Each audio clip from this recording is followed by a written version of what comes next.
Yeah, so hello everyone, Hitesh here and today we're gonna talk about the new released web series called Fuzzy. आज हम इसके season 1 and episode 5 के बारे में बात करेंगे. So now without wasting any time चलिए आते हैं इस कहानी की मेन स्टोरी लाइन की तरफ, जिसकी शुरुआत में हम देख पाते हैं कि अब जॉर्डन में सनी और फिरोज मिलकर मंसूर दलाल के लिए 2000 के नकली नोट बनाने का काम शुरू कर देते हैं. पहले उनकी बारीकी से स्केचिंग करी जाती है, फिर आरबीआई की एक नोटों की नंबरिंग करी जाती है और उसके बाद उसे छपाई के लिए डाल दिया जाता है. और जब उसका फाइनल आउटकम आता है तो उसे देखकर मंसूर इन दोनों के ही काम से बहुत खुश होता है, क्योंकि अब तो उसके पास ऐसे नोट आ चुके थे जो कि इंडिया में धनरक्षक यानी कि CT 600 को भी मात दे सकते थे. इन दोनों के ही काम की तारीफ करी जाती है और इसी के साथ साथ इन्हें बिजनेस पार्टनर भी बना लिया जाता है. खैर अब तो मंसूर दलाल ने उस डिजाइन से काफी सारे नोटों की छपाई करवा ली थी, तो यहाँ पर इन दोनों का फिलहाल के लिए कोई काम नहीं था, इसीलिए ये इन दोनों को ही वापस इंडिया भेज देता है. मगर जाने से पहले अपने दो अजीज दोस्तों से भी मिलवाता है, जिनका नाम था बिलाल और जीतू काका.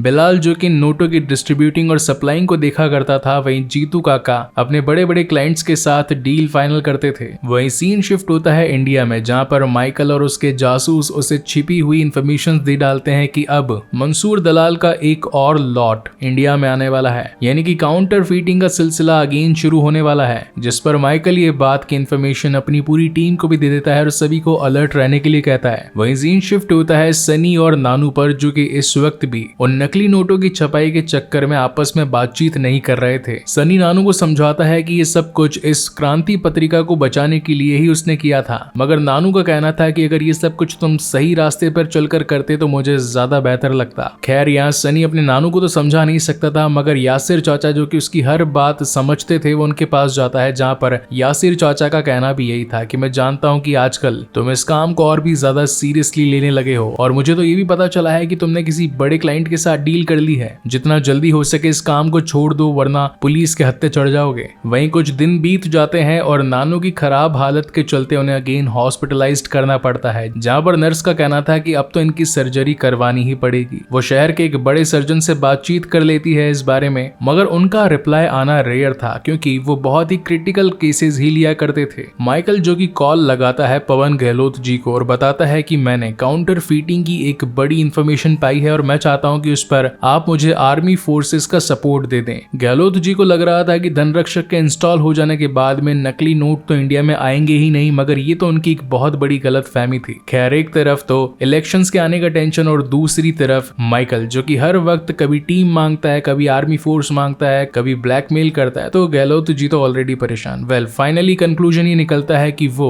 माइकल को आर्मी फोर्स देने के लिए तैयार हो जाते हैं. जिसके बाद सीन शिफ्ट होता है नागालैंड में और यहाँ माइकल आर्मी फोर्सेस को बताता है कि मुझे ये खबर मिल चुकी है, मंसूर दलाल का right hand Bilal middle east से आज ही इंडिया आने वाला है और अब उसके नकली नोटों की डील यहीं से होगी, यानी कि वो यहाँ से काउंटर फीटिंग करने वाला है. वहीं बिलाल भी अब इंडिया आ चुका था, जो कि अपने खास आदमी के साथ बैठकर एक सीक्रेट सेफ हाउस पर पहुंचने की कोशिश करता है, मगर उस बीच उसे हल्के हल्के इंट्यूशंस हो रहे थे कि ये रास्ता सेफ नहीं है. जबकि उसका पार्टनर बताता है कि वो कई बार इसी रास्ते से आता जाता रहता है, पुलिस वालों को तो ये रास्ता मालूम भी नहीं है. जबकि दूसरी तरफ आर्मी फोर्सेस घात लगाकर बैठी थी कि जैसे ही बिलाल यहाँ से गुजरेगा हमारी पूरी टीम उस पर अटैक कर देगी. मगर रास्ते के बीच में ही बिलाल गाड़ी रुकवा देता है और कहता है कि मुझे ये आगे जाने वाले निशानों को चेक करना है. और जब वो उन्हें चेक करता है तो उन्हें पुलिस की जिप्सी और आर्मी जिप्सी के निशान दिखाई पड़ते हैं. इसका मतलब साफ था कि कोई तो उसे जान से मारना चाहता है, इसीलिए वो मौका रहते वहां से भागने की कोशिश करता है. अब ये एरिया आर्मी वालों के अंडर नहीं आता था, इसी वजह से वो कोई भी एक्शन नहीं ले सकते थे. जबकि माइकल का कहना था कि हम बस बिलाल को पकड़ने ही वाले हैं, बस थोड़े से सोल्जर्स मुझे दे दो और मैं खुद जाकर उसको पकड़ लूंगा. मगर लाख समझाने के बावजूद भी आर्मी उसकी कोई हेल्प नहीं करती, इसीलिए वो इलीगल वे में खुद ही उनकी गाड़ी उठाकर बिलाल को पकड़ने पहुंच जाता है. अब यहाँ कहानी में एक बहुत ही तगड़ा फाइटिंग सीक्वेंस आता है, इसी के साथ साथ काफी गोलीबारी भी होती है, जहां पर बिलाल के लोग भी मारे जाते हैं और आर्मी के लोग भी घायल हो जाते हैं. और फाइनली कंक्लूजन ये निकलता है कि ये सभी मिलकर बिलाल को पकड़ लेते हैं. जब ये खबर मंसूर दलाल तक पहुंचती है तो वो काफी ज्यादा परेशान हो जाता है, क्योंकि बिलाल तो उसका राइट हैंड था जो कि इंडिया में इन काउंटर फीटिंग की डीलिंग किया करता था. तभी इस कहानी में एक और कैरेक्टर की एंट्री होती है जिसका नाम था सायरा, जो कि हाई कमांड से आई थी. और अब हम व्यूअर्स को पता चलता है कि सिर्फ मंसूर दलाल ही नोटों की अदला बदली का बड़ा किंग नहीं बल्कि हाई कमांड है, यानी कि कहानी का थेनोस अभी रिवील होना बाकी था। सायरा का कहना था कि हमारे पास काउंटर फीटिंग का वॉल्यूम बहुत ज्यादा पड़ा है स्टॉक में और हाई कमांड चाहता है कि जितना जल्दी हो सके उसे इंडिया में रिलीज कर दो। अगर तुम ऐसा नहीं कर पाओगे तो ये काम किसी और को दिया जाएगा। वेल, इस काम के रूल तो तुम जानते ही हो, जब कोई इंसान काम नहीं कर पाता तो उसे खत्म भी कर दिया जाता है ताकि कोई भी इंफॉर्मेशन लीक ना हो सके। तो मतलब साफ है, या तो काम करके दो और या फिर ऊपर पहुंच जाओ। जिस पर मंसूर उसे विश्वास दिलाता है कि मैं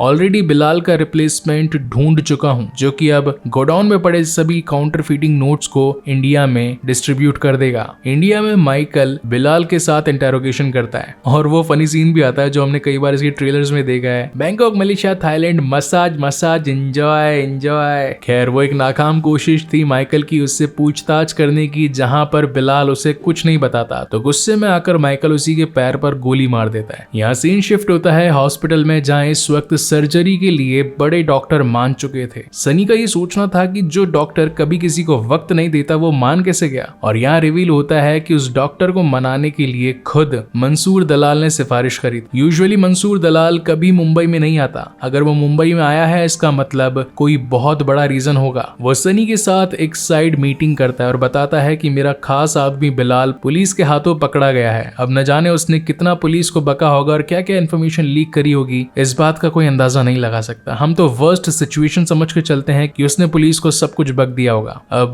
गोडाउन में स्टॉक सड़ रहा है, मार्केट में माल तो निकालना ही पड़ेगा। जिस पर सनी कहता है कि क्या ये काम आपका मैं कर दूं, क्योंकि उसके लिए उसके नानू की जान बहुत ज्यादा इंपॉर्टेंट थी, जो कि मंसूर दलाल की वजह से बच गई थी और यही रीजन था कि वो मंसूर दलाल का राइट हैंड बन जाता है। माइकल इस वक्त बिलाल से मिलने के लिए आया था और कहता है कि देख भाई, तेरी टीम भी तुझसे पल्ला झाड़ चुकी है। अगर हम तुझे छोड़ भी दे या फिर तू यहाँ से भाग जाए तो तेरी टीम ढूंढकर तुझे मार देगी ताकि तू कोई और इन्फॉर्मेशन लीक ना कर सके। तो अभी तेरी हालत तो धोबी के कुत्ते की तरह है, ना ही घर का और ना ही घाट का। तो इससे बेटर सोल्यूशन यही है कि तू हमारी मदद कर, हमें इन्फॉर्मेशन दे और हम तुझे तेरी सजा कम करवा देंगे। इस बात को बिलाल भी समझ जाता है और वो माइकल का साथ देने के लिए तैयार हो जाता है। वहीं सीन शिफ्ट होता है एक कैफे में, जहाँ पर सनी मिलने के लिए पहुंचा होता है मेघा से और बातों ही बातों में वो उससे दोस्ती कर लेता है। और इसका मेन रीजन था कि Megha anti counter fitting team में थी। अगर साफ शब्दों में बताऊं तो दुश्मन की खोज खबर होना बहुत ही ज्यादा इंपॉर्टेंट है। वो पहले उससे दोस्ती बढ़ाता है, फिर उससे कुछ दिन यूं ही मिलता है और उसे पता चलता है कि अभी मेघा को रहने की बहुत ही ज्यादा प्रॉब्लम हो रही है। वो सूजन के घर पर भी ठीक से एडजस्ट नहीं हो रही है, इसीलिए वो अनीस को कॉल करके एक बढ़िया सोसाइटी में एक पॉश फ्लैट उसे दिलवा देता है। होता तो रेंट पर ही है। खैर, मुंबई में अच्छी जगह पर अच्छा फ्लैट मिलना किराए पर बहुत बड़ी बात है। अब यहाँ मेघा सनी की काफी ज्यादा थैंकफुल हो जाती है और इसी बीच मौका पाकर वो उसका फोन ले लेता है और कहता है कि एक इंपॉर्टेंट कॉल करना है और वहीं CMD कमांड लगाकर अपने मोबाइल से उसका मोबाइल पूरी तरीके से हैक कर लेता है ताकि इस काउंटर फीटिंग टीम की सारी इंफॉर्मेशन मंसूर दलाल और हाई कमांड तक पहुंच सके। और इसी तगड़े सस्पेंस के साथ ये शानदार एपिसोड यहीं पर खत्म होता है। सो गाइज, आपको ये वीडियो कैसा लगा प्लीज मुझे लाइक और कमेंट करके जरूर बताइएगा और अगर पहली बार इस चैनल पर आए हैं तो इसे सब्सक्राइब जरूर कीजिएगा क्योंकि मैं इसका 6th एपिसोड जल्द ही लेकर आऊंगा। सो तब तक के लिए keep watching and stay safe. मिलते हैं अगले वीडियो में।